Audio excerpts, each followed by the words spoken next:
Alright, so we're back at the, embarrassing life tales content here, and I have honestly something that is quite embarrassing that I did a couple of days ago. Actually, it was just yesterday. So, yes, I'm currently looking for a date to prom, as I've said, but my options are obviously limited, as you'd kind of expect. So, man. Anyway,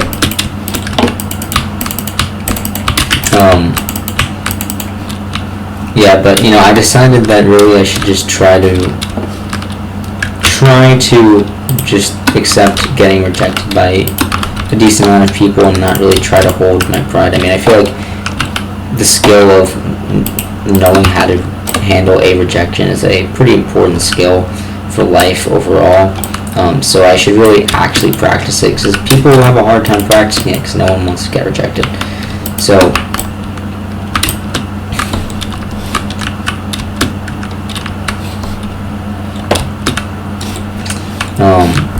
yeah, I decided why not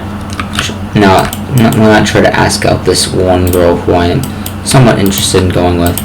I mean, there's no one really that I really want, have a crush on per se, but might as well give it a shot. I'd like to go with this person, sure. So anyway, so school is over, so I don't really have too great of an opportunity to talk to them in person. So really what I should have done was been more friendly with her throughout the year, and actually establish a level of friendship. Because I mean, just asking someone out blindly is obviously destined for failure.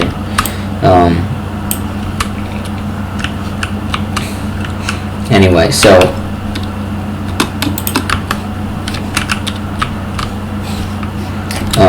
I did really what the best option I had was to contact her via text. Now, obviously, I wasn't just going to ask her out to prom over text. That would be really bad. So what I did instead was try to establish a situation where I can talk to her in person and then ask her out in person. I feel like that's probably a better way of going about it. So she does, she runs, and so do I. I also run occasionally.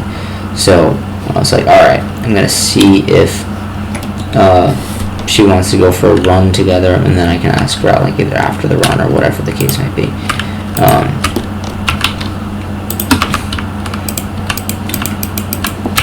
Anyway, so I after a solid 45 minutes of deliberation, I ultimately send the text, which is such a different way from how that's such a different human experience than how people used to be.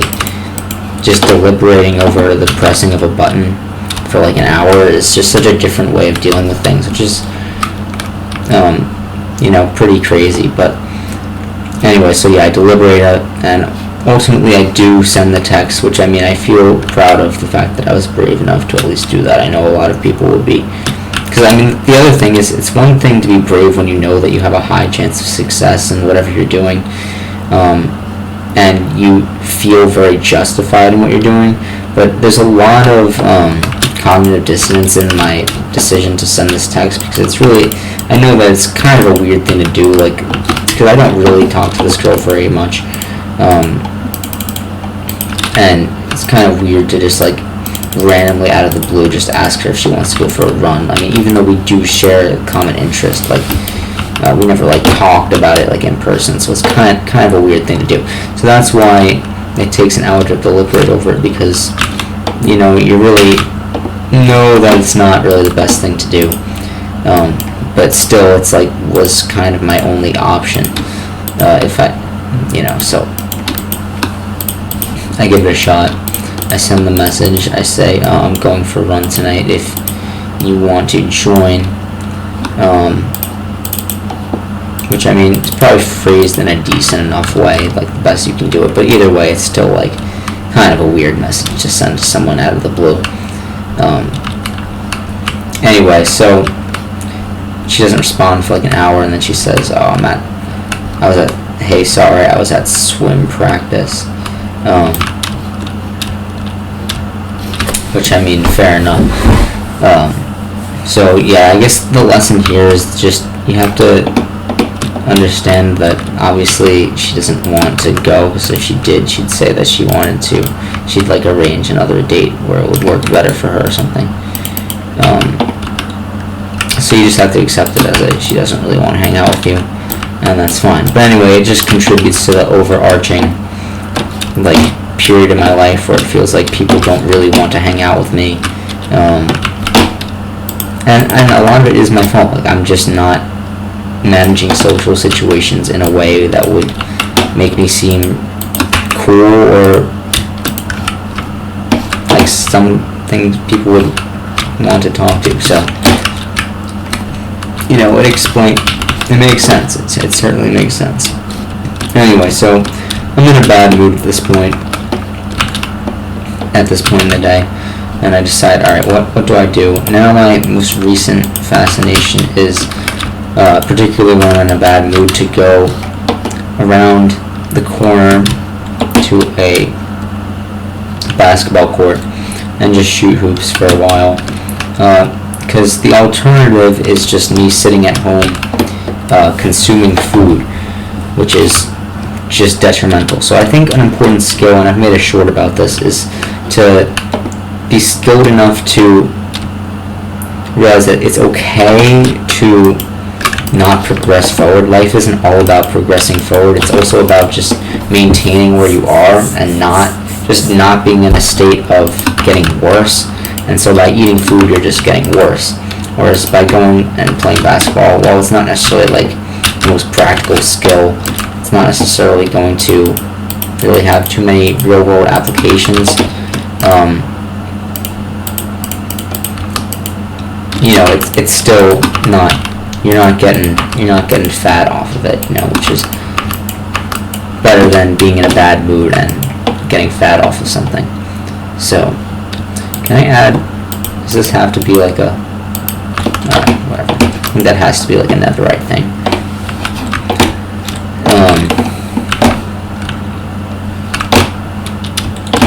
Anyway, I should really start getting to work on like the roof of this place, because it's kind of ugly currently. I also need windows. Yeah, so I go to the basketball courts, which isn't too much fun, and it's especially not fun when you're the only one there. I mean, like a lot of times there'll be other people who, you know, or want to play with you, or you can ask them to play, and then it'll be fun. But here that just didn't happen. There was no one there. I was just playing basketball for a while. Went home, eat some more food. Just a very depressing cycle. And then I think I go back to the basketball. I mean, I went to the basketball courts like 3 times today, just because I was in a bad mood. And, you know, it's better than just.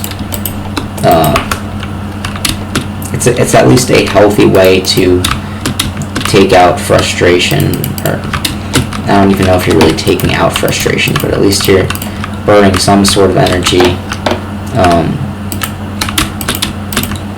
And you're not hurting anyone else as a result of it. You're not complaining to your mom, for example, when you're playing basketball, because you're not in the house where she is. So that's definitely a positive, and that is an important skill, is to be able to realize that, you know, you're not really helping people by being in the mood that you're in. So it would be best if you just, you know, left people's presence and, you know, take out your anger in a healthier manner where people aren't going to be affected by it. I kind of liking this. It's actually like a very short kind of Hobbity-esque house, which I'm a big fan of. Oh, you know what I did also this morning? I started reading the first like 10 or so pages of this book called The Overstory. It just happened to be in my house, and it won like the Pulitzer Prize or some sort of prestigious award that seemed cool. So I was like, all right, I'll give this a shot. And yeah, it's a definitely high quality literature. It's very different from the kind of thing I'd read in school. which was kind of a breath of fresh air. Like I appreciate what I read so far. I'll be continuing to read it to some degree. And my secret tip for like reading, like getting through a book or something, is just to keep it in your bathroom, and instead of going on your phone when you're in the bathroom, you just have the book there and read the book while you're in the bathroom, and you get through it, man. Like you do it. I mean, it may take you months, but it's certainly more productive than just being on your phone. And that really just is a continuation of the message of like, okay, just prevent yourself from going backwards. Like, even if you're not, like, sure, it would certainly be more,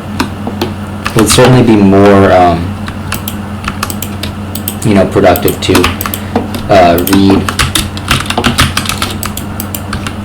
read your book, to read a book, for like an hour a day or something. Yes, that would be more productive for sure. But, you're still making progress, just at a much smaller scale, if you are just reading when you're using the bathroom. It's still productive to a degree, which is good enough for me.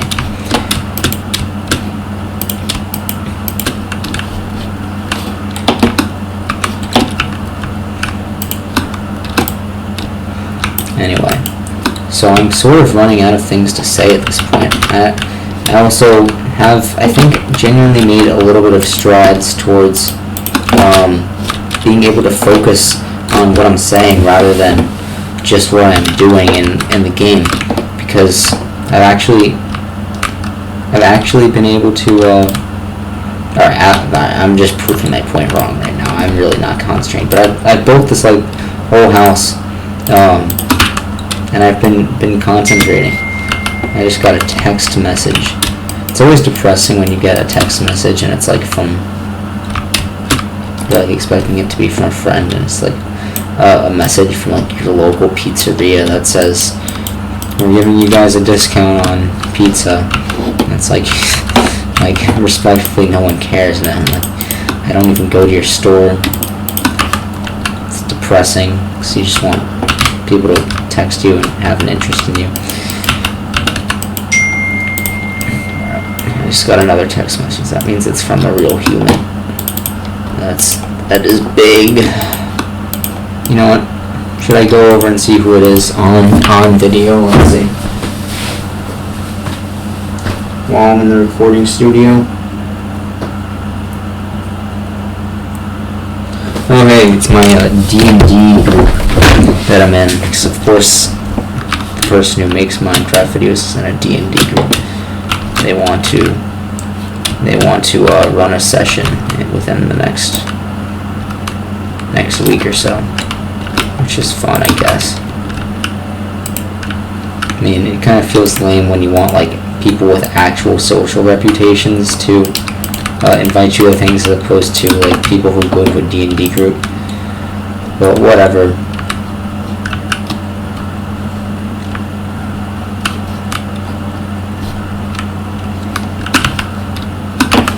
Alright, I think I need to get more spruce wood at this point. I'm gonna make an iron axe.